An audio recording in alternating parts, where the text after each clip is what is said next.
Muy buenos días, tengan todos los amados hermanos, el Señor les bendiga. Es un placer para nosotros poder continuar este trabajo que estamos haciendo, llevando adelante la palabra del Señor por este medio digital. ¿Ok?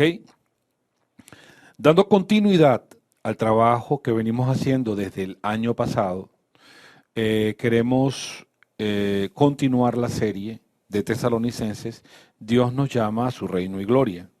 Y este tomo es la vacuna divina contra el virus de la iniquidad. El mensaje número 10, el ministerio de la iniquidad, parte 1. Y vamos a tomar una lectura en 2 de Tesalonicenses, capítulo 2, versículos 7 al 8.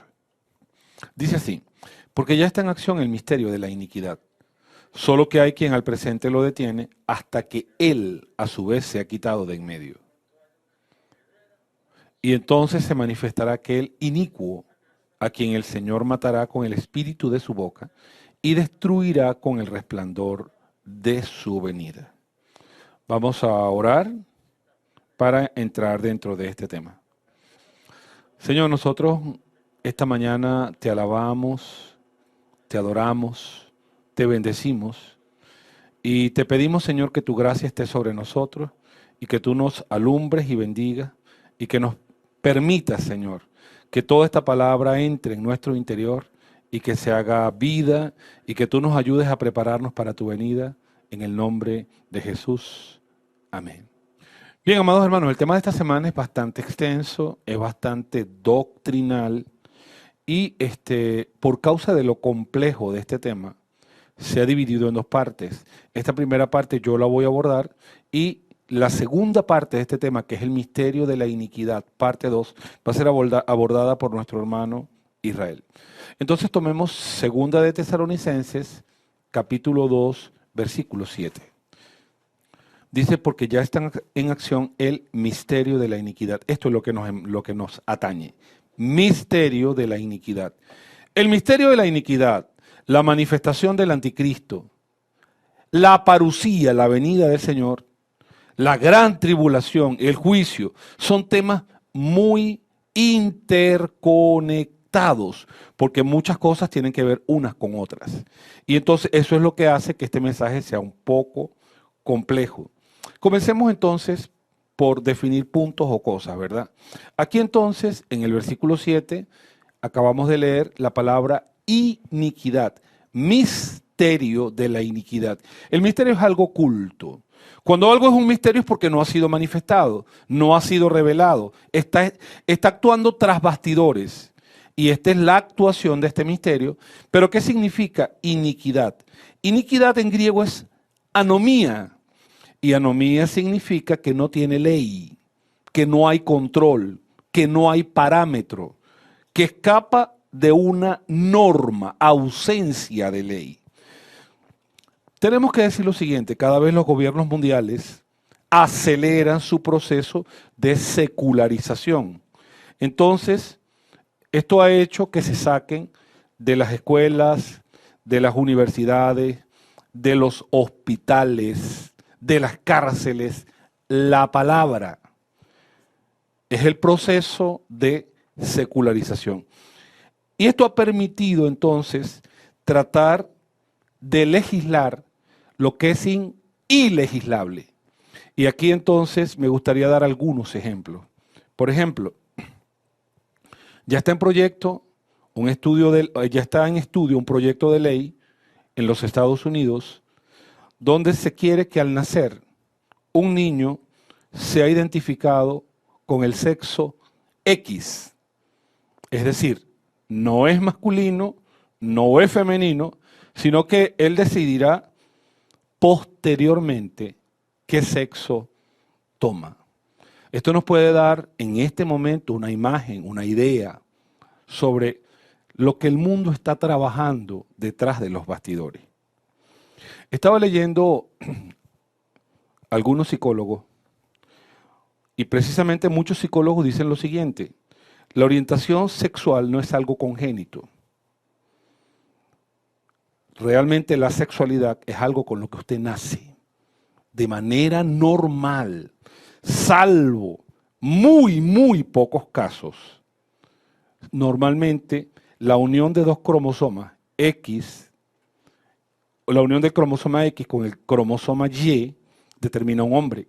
Y la unión del cromosoma X con el cromosoma X determina una mujer. De manera que no hay muchas cosas que estudiar en cuanto al sexo para legislar. No hay muchas cosas que revisar. Si un hombre se operara, quitara sus órganos sexuales, se inyectara hormonas, pero se muere, y al cabo de muchos años toman partículas de una uña, un trozo de cabello, un diente, al estudiar por cromosomas, se identificará que no importando los cambios que esa persona haya hecho, o es un hombre o es una mujer. No hay otra opción. Y es por eso que la orientación sexual, por hablar dentro de este tema, ¿verdad?, del misterio de la iniquidad, es un asunto simplemente de gusto, que es la orientación sexual. La psicología lo define como un tipo de gusto. Y es muy difícil legislar respecto a gusto. ¿Por qué? Porque algunos comen cebolla y otros comen lechosa. Y a Ana, mi hija, no le gusta la lechosa, ella no la quiere de ninguna forma. Pero a mí me encanta la lechosa, a mi esposa le gusta la lechosa. Y otros no quieren comer picante, y a Luis le gusta el picante, y a mí me gusta el picante. Entonces, tendríamos que legislar sobre los picantofóbicos, y sobre los lechosofóbicos, y sobre los cebollofóbicos. Y entonces, esto sería algo totalmente ridículo. A alguien le gusta la cebolla, bueno, o sea, no hay cómo legislar respecto a esto. En cuanto a los niños, hoy se está luchando, y me perdonan, pero es que tengo que hablar esto, sobre los derechos de las parejas homosexuales de adoptar niños. Permítame decir algo, el que tiene derecho de ser adoptado es el niño, no es la pareja. Si una pareja quiere tener hijos, tiene que engendrarlo, tiene que procrearlo. No hay otra forma. Porque si usted quiere tener un hijo, tiene que procrearlo, para eso Dios le dio un sexo.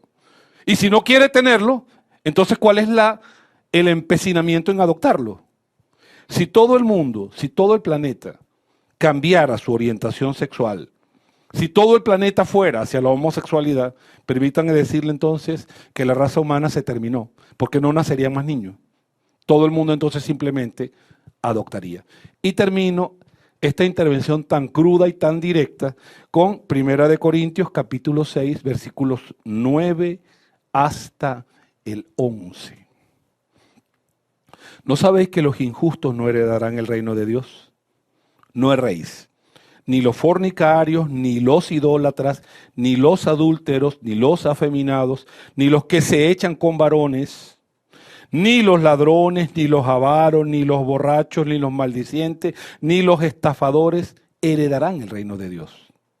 Y estos erais algunos, mas ya habéis sido lavados, ya habéis sido santificados, ya habéis sido justificados en el nombre del Señor Jesús y por el Espíritu de nuestro Dios. Lo que estamos diciendo, y lo que cité como ejemplo, es que detrás de un escenario hay un trabajo bien organizado, misterioso, por una mente macabra, preparando el mundo entero para la manifestación del inicuo, del hombre de pecado.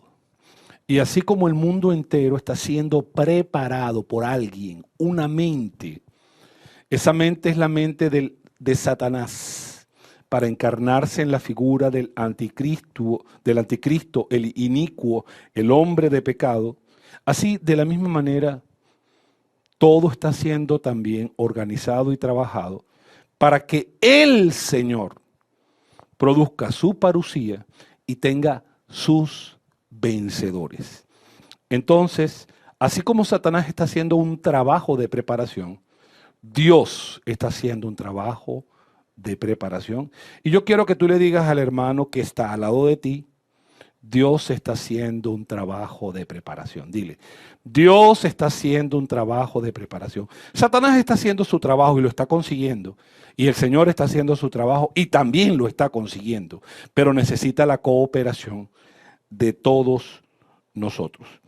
Entonces, la iglesia está dentro de un proceso de ajuste, de preparación, para la venida del Señor. El Señor regresa. Cristo viene. Maranata. El Señor vuelve. Y es aquí entonces donde las cosas tienen que empezar a definirse, ¿verdad? Y aquí viene entonces el asunto de la parusía. A ver, mucho de lo que vamos a desarrollar de aquí en adelante tiene elementos que pueden causar dudas, que pueden causar inquietudes y que pueden causar preguntas. Nosotros simplemente vamos a definir lo que es nuestra línea teológica. No queremos ofender a ningún hermano, no queremos discutir puntos doctrinales, porque este tema sería muy largo y realmente esperamos, ¿verdad?, en este tema no pasar de unos 40 minutos quizás en desarrollar todo lo que tiene que ser desarrollado. Así que yo hago la siguiente propuesta. Si algún hermano que nos escucha, alguna persona que nos está siguiendo por YouTube o por Instagram, tiene una inquietud, por favor contáctenos y podemos con mucho gusto desarrollar este tema por redes sociales, desarrollar este tema por un contacto, por una llamada telefónica, por WhatsApp, etcétera, etcétera. Simplemente nosotros vamos a definir lo que es nuestra línea teológica y cualquier hermano que tenga alguna duda puede contactarnos. Señor Jesús, entonces tenemos que decir que la venida del Señor en el libro de Tesalonicenses es descrita como la parusía. Igual que en Mateo, cuando le preguntaron qué señal habrá de tu venida, ahí la palabra también es parusía. ¿Y qué es la parusía? La parusía es un proceso que podemos decir que durará 3 años y medio. Y en esos 3 años y medio se desarrollan los elementos más cruciales de la escatología. Se desarrollan los elementos más cruciales que envuelven el período de la gran tribulación. Podemos decir entonces que la parusía prácticamente inicia con la gran tribulación y cierra con la gran tribulación 3 años y medio. Aquí entonces nosotros observamos 2 aspectos de la venida del Señor, que la traducimos como parusía. Parusía significa presencia, porque cuando en Tesalonicenses se habla de la venida del Señor, la palabra griega parusía no se traduce literalmente venida, se traduce presencia. Y nosotros creemos que esta venida del Señor, que dura 3 años y medio, tiene un aspecto visible y un aspecto invisible.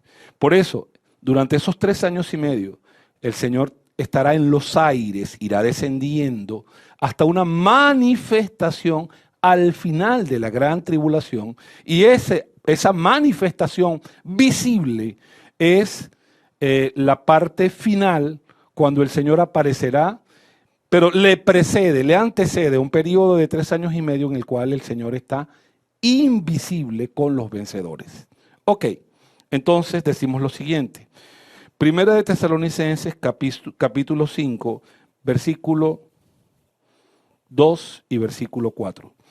Porque vosotros sabéis perfectamente que el Señor vendrá así como ladrón en la noche, verso 4. Mas vosotros, hermanos, no estáis en tinieblas para que el día os sorprenda como ladrón. Estos 2 versículos muestran lo siguiente. ¿Quién sabe cuándo viene un ladrón? Yo recuerdo una oportunidad cuando estábamos en la distribuidora de literatura, en Davo, distribuidora Árbol de la Vida, en Barquisimeto, y fuimos atracados. Le puedo decir, hermano, fue totalmente sorpresivo. Yo no sé cómo, yo estaba en un computador, entró una persona, no tenía nada de sospecha, entró al lugar, sacó una pistola y nos atracó a todos los que allí estábamos, se llevó pertenencias, se llevó cosas, se llevó dinero. Ajá. Pero usted habría abierto la puerta si sabe que él es un ladrón. No la abre.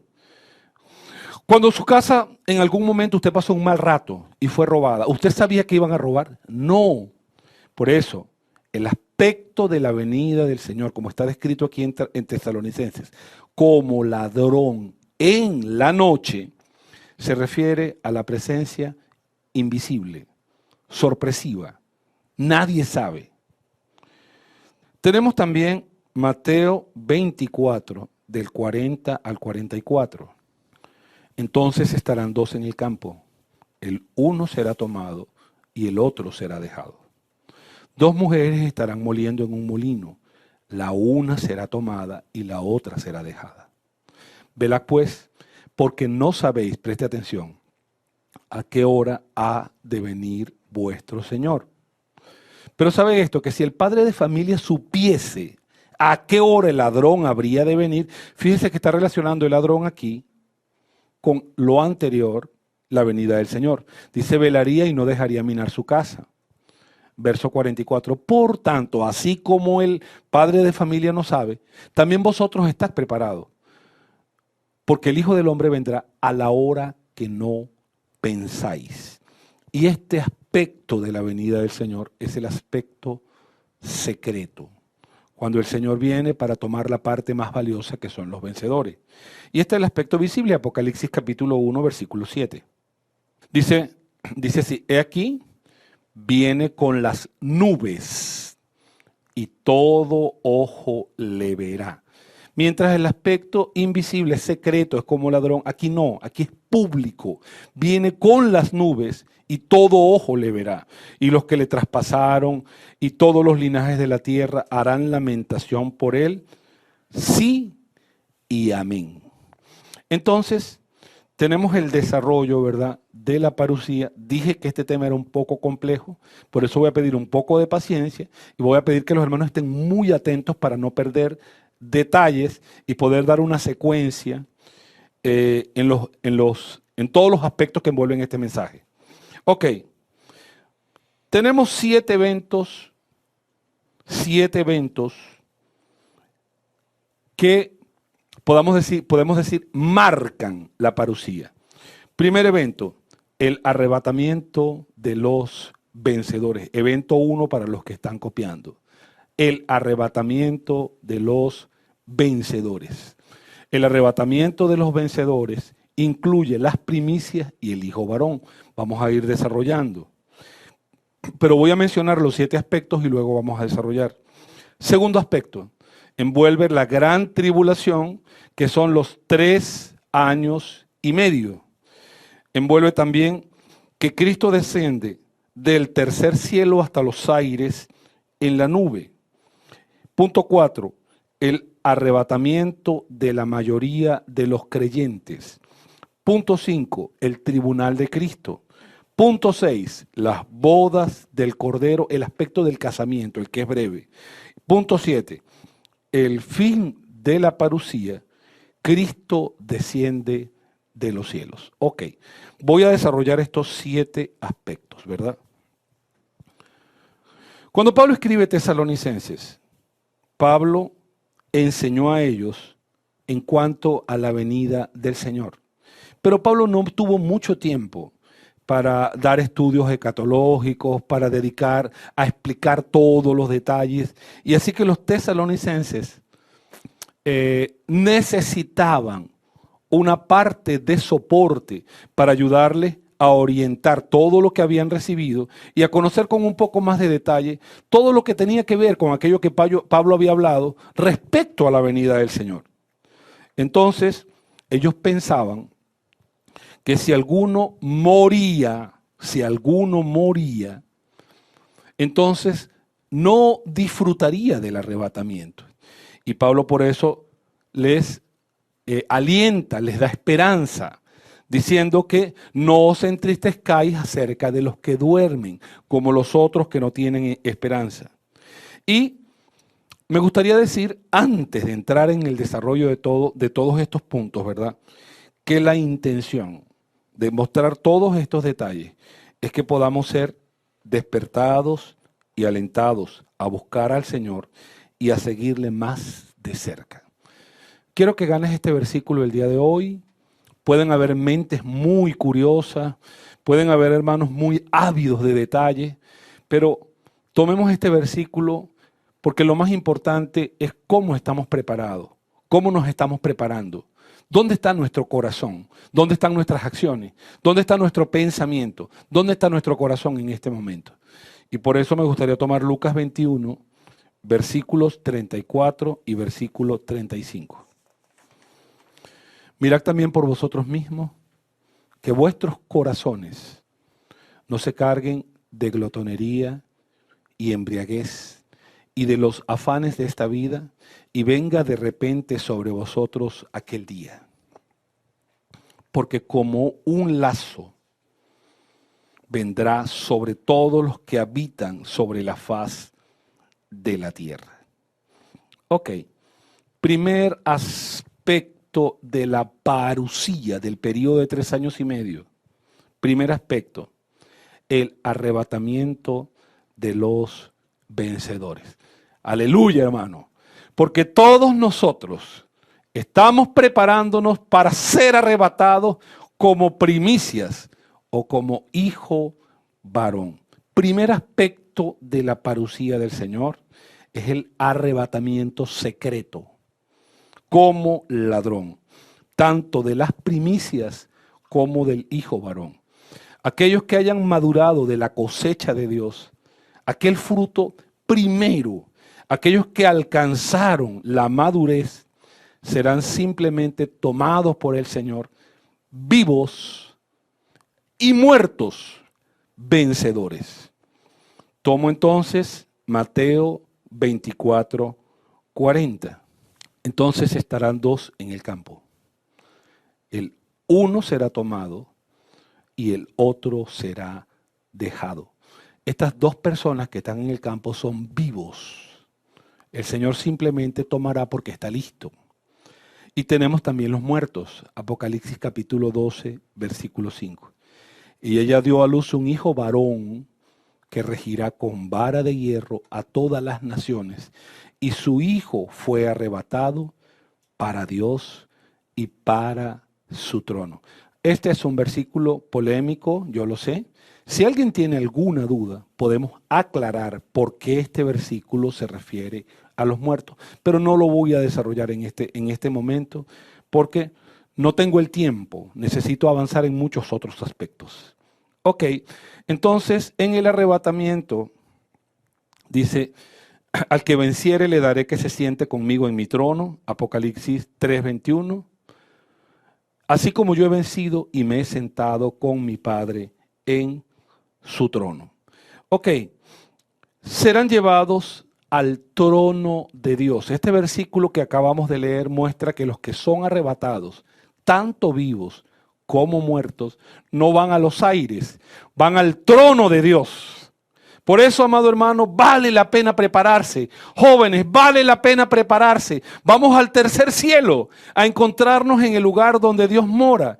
Es una oportunidad de oro, hermano. Será nuestra oportunidad para estar con el Señor en el tercer cielo.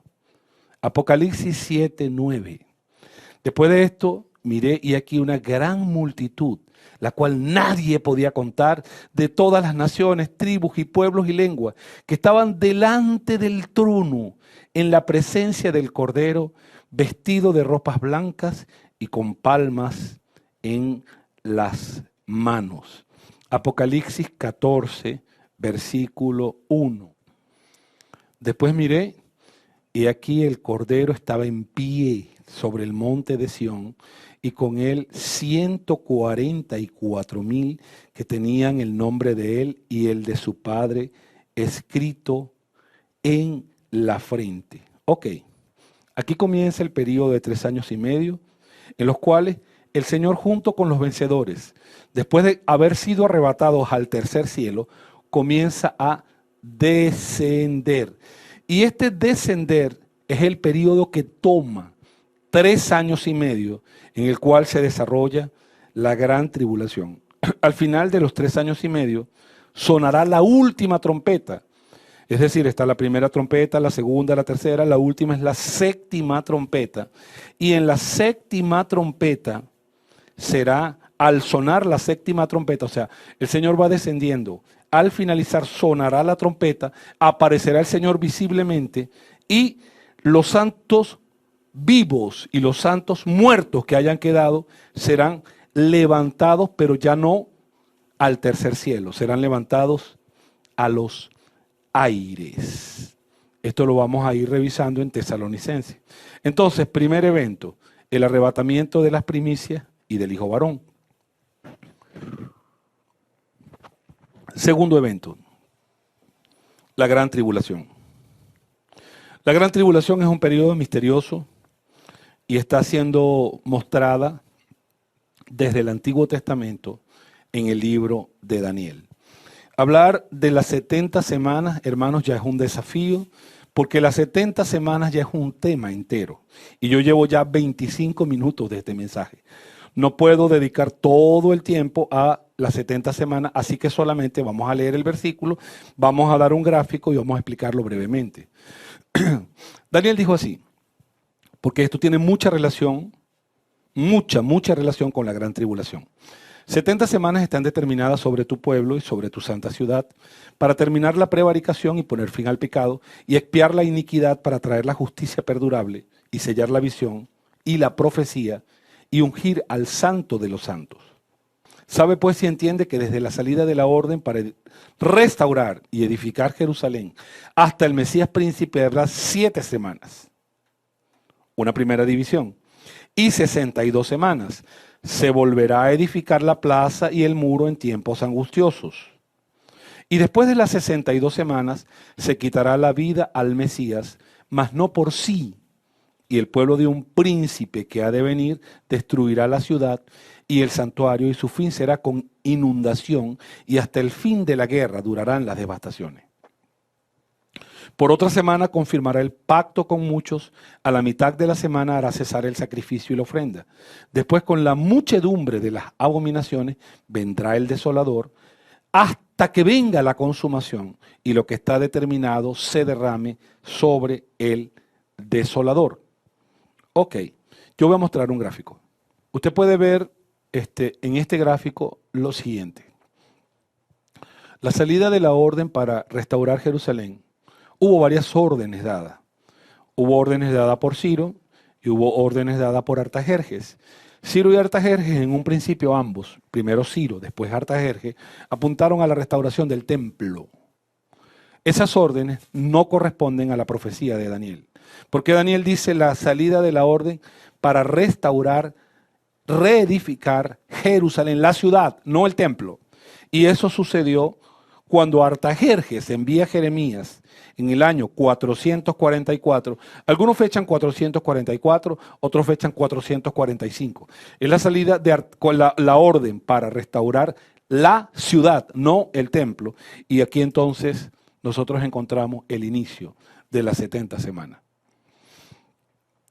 Para ser exactos, pasaron 7 semanas de 7 años y en 49 años la ciudad fue terminada de reedificar.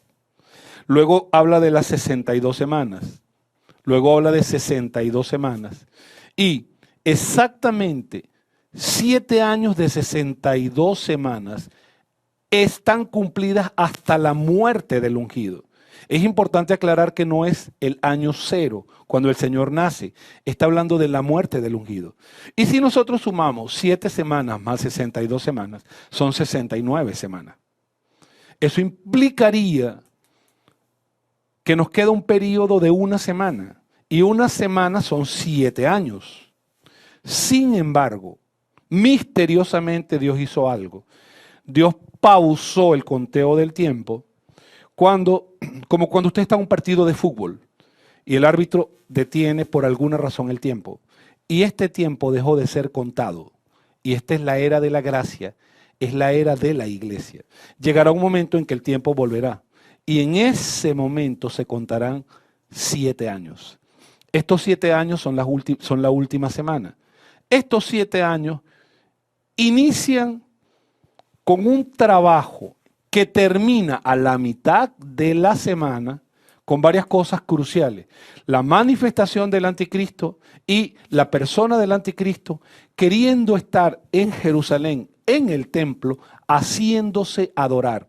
Hermanos, esto que está acá en la mitad de la semana es lo que prende la mecha que arranca la gran tribulación, y esto que está acá es lo que impulsa el arrebatamiento de los vencedores aquí. Los vencedores son arrebatados, inicia la gran tribulación y se esperan 3 años y medio. Este pedacito que está acá es el objeto de esta profecía tan grande. Y este pedacito que está acá es la gran tribulación. Entonces, ¿qué eventos deben ocurrir? Aparece el anticristo con su imagen y es puesta en el templo. Por supuesto. Entonces usted tiene que preguntarse, ¿y dónde está el templo? No, no está. Tiene que ser construido. Por eso una de las señales que más nosotros tenemos que mirar a Israel es la construcción del templo. Durante estos 3 años y medio, la tierra se convierte en un lugar prácticamente inhabitable a causa de las catástrofes naturales. Y sucede la más grande persecución de los judíos y de los cristianos. 3 años y medio de gran tribulación. Ok, hemos mencionado dos aspectos, ¿verdad? El arrebatamiento de los vencedores, la gran tribulación.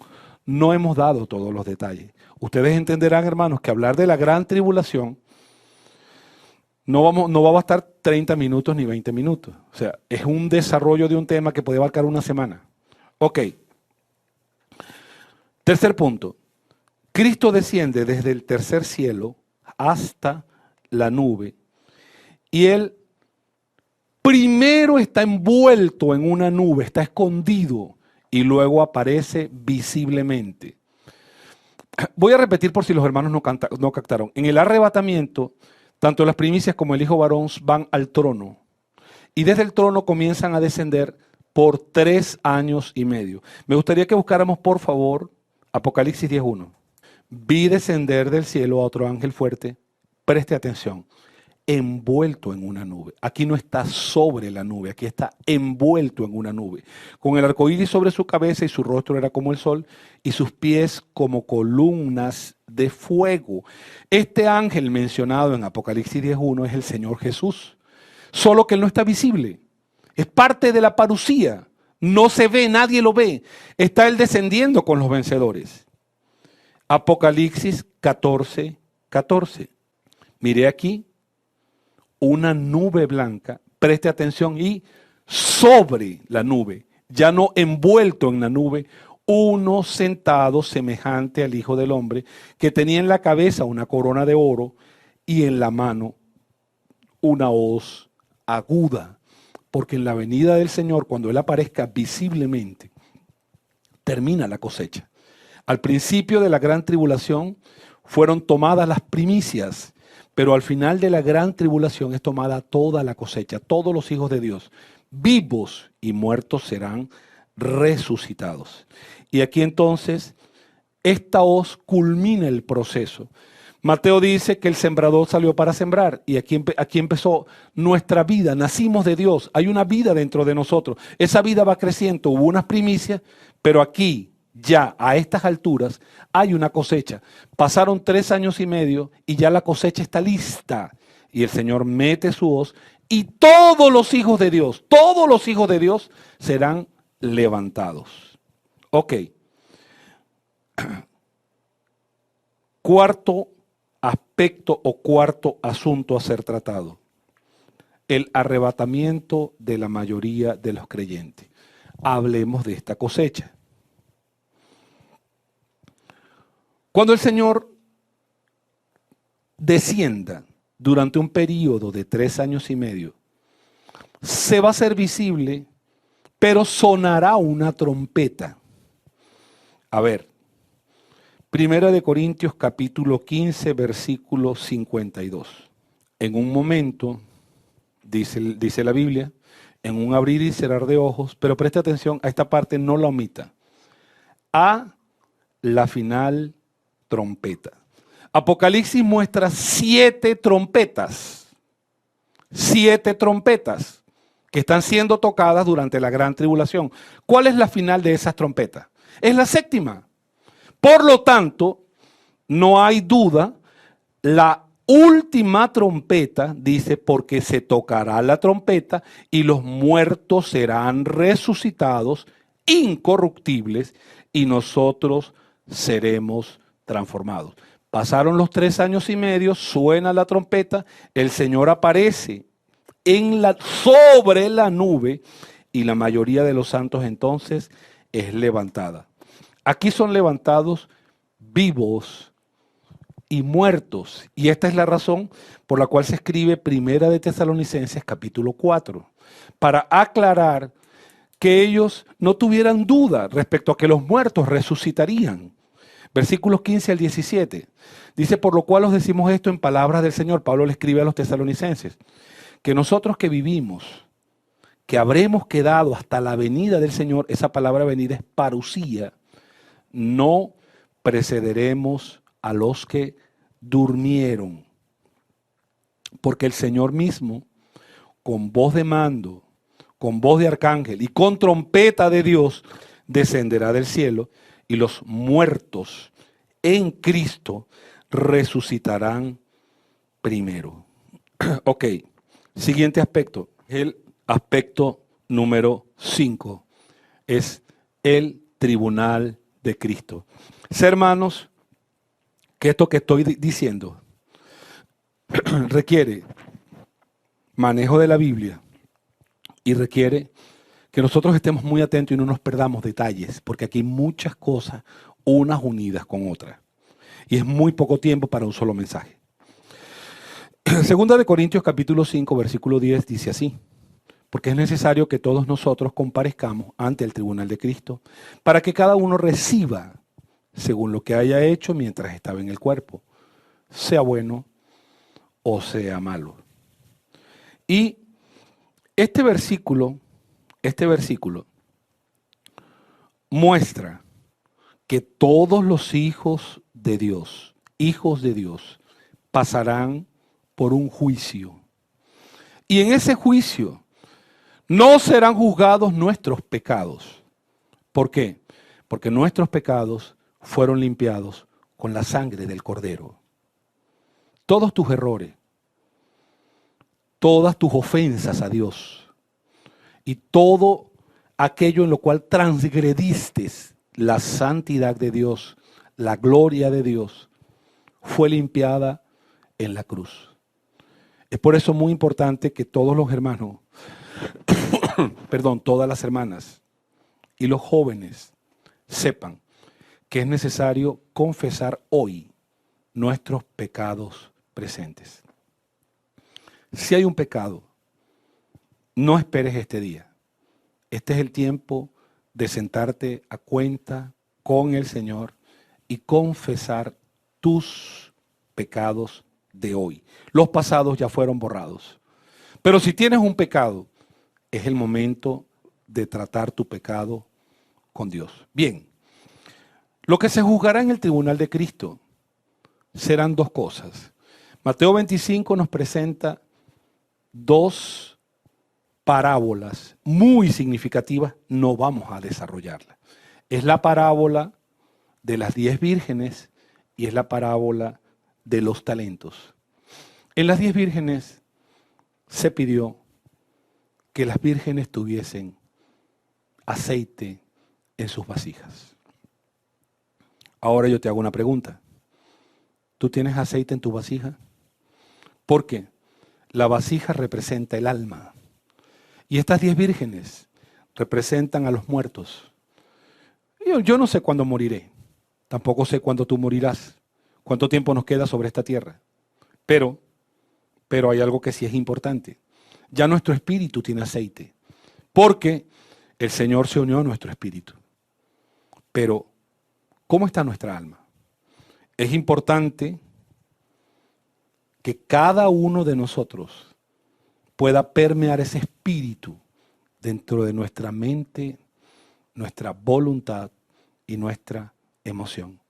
Por un lado, lo que se va a evaluar en el tribunal de Cristo es si tienes aceite. Y un segundo aspecto, eso tiene que ver con vida, crecer en vida. Por eso estamos luchando todos para crecer en vida en este tiempo. Y un segundo aspecto es la obra. Por eso está la parábola de los talentos, en el cual todo lo que Dios puso en tu mano fueron dones, talentos. Y estos talentos van a servir para el reino de Dios. Cuando todos nuestros talentos son puestos para el avance del Evangelio, esto es parte de lo que va a ser juzgado. Por eso allí vino uno que dijo, Señor, yo recibí un talento, pero yo realmente tengo temor, yo no sé hacer nada. Y el Señor le dijo, bueno, pero debiste haber ido a los banqueros. Porque el que tenía 5 talentos tenía facilidad, el que tenía 3 talentos, el que tenía 2, pero el que tenía un talento no tenía facilidad. Por eso es muy importante, hermanos, que crezcamos en vida y sirvamos.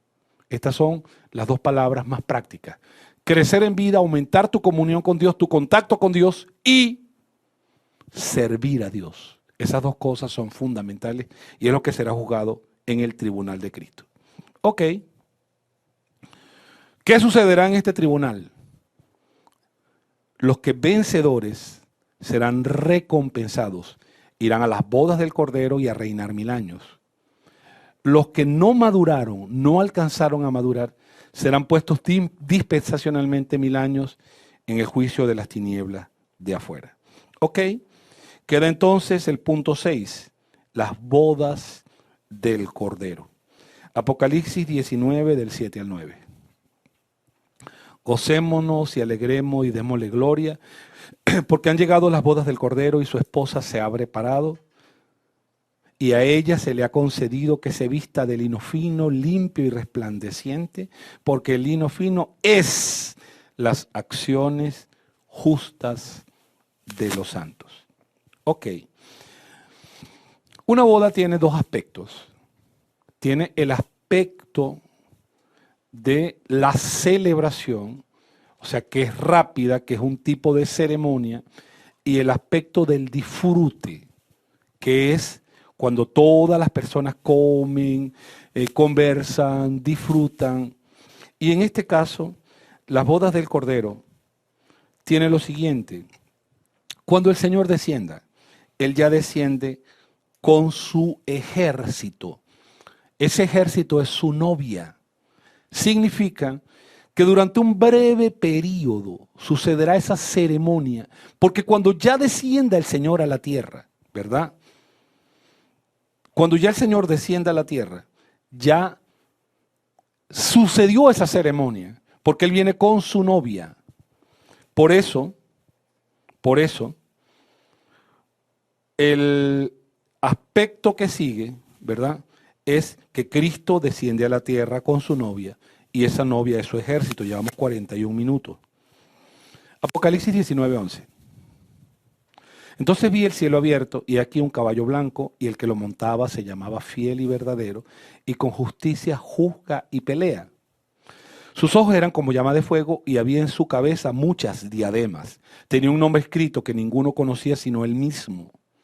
Estaba vestido de una ropa teñida de sangre y su nombre es el Verbo de Dios. Inconfundiblemente este es el Señor.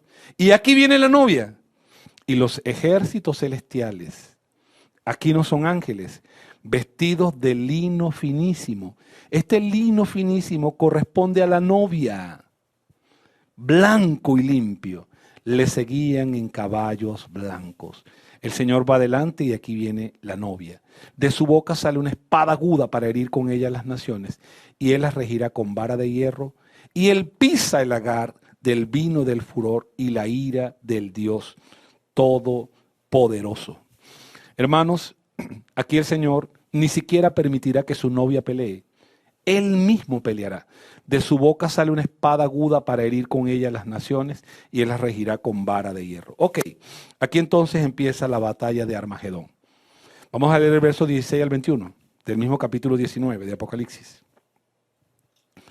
Y en su vestidura un muslo, y en su muslo tiene escrito este nombre, Rey de Reyes y Señor de Señores. Seguimos. Y vi un ángel que estaba en pie en el sol y clamó a gran voz diciendo: todas las aves que vuelan en medio del cielo, venid y congregados a la gran cena de Dios. Sigan.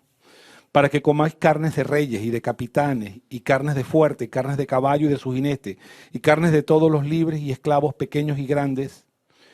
Y vi a la bestia y a los reyes de la tierra y a los ejércitos reunidos para guerrear contra el que montaba en el caballo y contra su ejército. Vamos a dejar hasta aquí, ¿verdad? Pero esto que está acá es lo que conocemos como la batalla de Armagedón. la parusía, ¿verdad? Llega el Señor y el Señor llega y se hace visible y termina descendiendo con su novia para producir el Armagedón, hacer guerra contra todos los ejércitos que están rodeando a Israel. Y el siguiente punto, ¿verdad?, es reunir en la Tierra Santa a todo el remanente judío. Mateo 24, 30 y 31. Entonces aparecerá en la señal del Hijo del Hombre en el cielo, y entonces lamentarán todas las tribus de la tierra y verán al Hijo del Hombre viniendo sobre las nubes del cielo con gran poder y gloria. Y enviará a sus ángeles con gran voz de trompeta y juntarán a sus escogidos, aquí son los judíos, de los cuatro vientos, desde un extremo del cielo al otro. Y entonces todas las naciones se reunirán para el juicio, y allí, antes de entrar al milenio, se abre entonces el juicio de las naciones, lo cual está descrito en Mateo 25, 31 y 32. Mateo 25, 31 dice, cuando el Hijo del Hombre venga en su gloria con todos los ángeles con él, entonces se sentará en su trono de gloria, 32, y serán reunidas delante de él todas las naciones, y aportándolas unos de los otros, como aparte el pastor las ovejas de los cabritos. Este es el juicio de las naciones. ¿Ok? Hay un evento que no pertenece a la parusía, porque la parusía es esos 3 años y medio con todos sus acontecimientos, que es el juicio del trono blanco. Este trono blanco se refiere al juicio de todos los que han muerto y no conocieron al Señor. Y este trono blanco del que estamos hablando es el juicio de aquellos que nunca recibieron al Señor. Yo puedo buscarlo un momentico aquí porque es importante señalar esto. Está exactamente aquí. Está en el capítulo 20, verso 11. Dice, vi un gran trono blanco y el que estaba sentado delante de él, delante del cual huyeron el cielo y la tierra y ningún lugar se encontró para ellos. 20:11. Y vi los muertos, grandes y pequeños, en pie ante Dios. Y los libros fueron abiertos y otro libro fue abierto, el cual es el libro de la vida. Y fueron juzgados los muertos por las cosas que estaban escritas en los libros según sus obras. Noten que estas personas son juzgadas, pero no están en el libro de la vida. Y yo te hago una advertencia hoy. Todavía tienes tiempo de salvar a tu mamá. Todavía tienes tiempo de salvar a tu papá. Todavía tienes tiempo de salvar a tus hermanos, tus amigos y tus seres queridos. Porque aún no ha venido este juicio. Posterior a este juicio ya no habrá oportunidad de hacer nada. Pero hoy todavía estamos en esta tierra y todavía tenemos el tiempo de alcanzar a nuestros seres queridos. Ok. Quiero finalizar. Realmente es muy, muy denso este contenido para tan poco tiempo. Pero cuando Pablo escribió en Segunda de Tesalonicenses, capítulos 1 y 2, con respecto a la venida de nuestro Señor Jesucristo y nuestra comunión con Él, os rogamos, hermanos, sigan, que no os dejéis mover fácilmente de vuestro modo de pensar. Porque los tesalonicenses, ellos ya habían escuchado, ya se salían rumores, que si el Señor ya había venido, que si había dejado a algunos ya. Y todos estos rumores, Pablo dice, no, miren, no se dejen mover de lo que aprendieron. Verso 3. Nadie os engañe en ninguna manera, porque no vendrá sin que hasta venga la apostasía y se manifieste el hombre de pecado, el hijo de perdición. Ok, y aquí entonces una palabra de advertencia para que los que siempre están pensando en lo sobrenatural. Yo escucho allí por allí hermanos que dicen, yo amo lo sobrenatural, me gusta lo sobrenatural, pero es que lo sobrenatural es lo que va a engañar, hermano. Así que mucho cuidado, porque si amas lo sobrenatural, posiblemente eso sobrenatural sea lo que te engañe. muy cerca de la gran tribulación. Mateo 24:24, porque se levantarán falsos cristos y falsos profetas y harán grandes señales y prodigios, de tal manera que engañarán, si fuere posible, aún a los escogidos. Es por eso que necesitamos tener bases sólidas. Y aquí en el versículo 3 de Tesalonicense dice que nadie os engañe en ninguna manera, porque no vendrá sin que antes venga la apostasía. Y la palabra apostasía significa separación, desvío, desconexión. ¿Por qué sucede esto? Porque el hombre se desconecta de Dios. Y creo que muchos cristianos, por su desconexión de Dios, van a ser engañados. Y entonces del versículo 4 al versículo 8 aparece el inicuo. Ya aquí, hermano, yo tengo ya 50 minutos hablando. Aquí este hombre es llamado el inicuo, el hombre de pecado, el cuerno pequeño, el anticristo. Y por esa razón, yo simplemente voy a dejar en mano de los líderes, de los hermanos, un bosquejo, ¿verdad?, general de un cuadro comparativo de las visiones de Daniel y el abordaje de este personaje que es el anticristo. Espero que los hermanos entiendan, es un tiempo muy corto para abordar todos estos eventos, pero tenemos toda la disponibilidad de ser contactados para aclarar cualquier duda. Lo importante de todo esto, hermano, queremos ser vencedores, queremos ser arrebatados y queremos tener una vida que cuando el Señor regrese nos encuentre cooperando con Él, creciendo en vida, sirviendo, predicando el Evangelio. Jesús es el Señor. Amén.